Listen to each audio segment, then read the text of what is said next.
On November 17, 1957, Dr. Martin Luther King Jr. gave a speech entitled "Loving Your Enemies." There's an excerpt from Dr. King's speech that I would like to read for you now.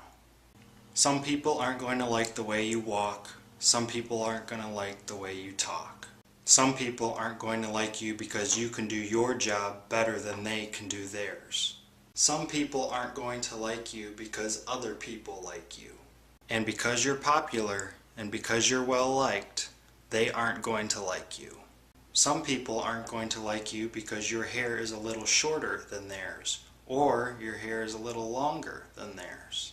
Some people aren't going to like you because your skin is a little brighter than theirs, and others aren't going to like you because your skin is a little darker than theirs. So that some people aren't going to like you.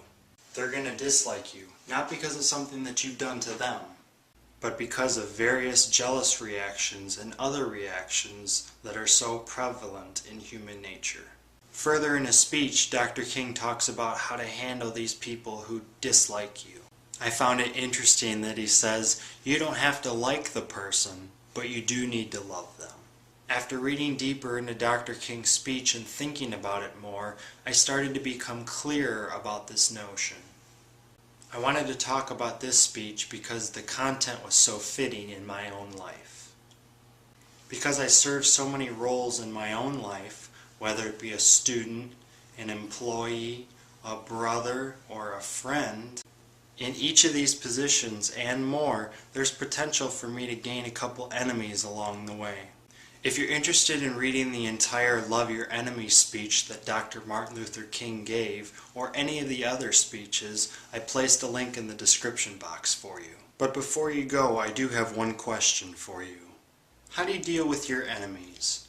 Do you just ignore them? Do their words motivate you to try that much harder?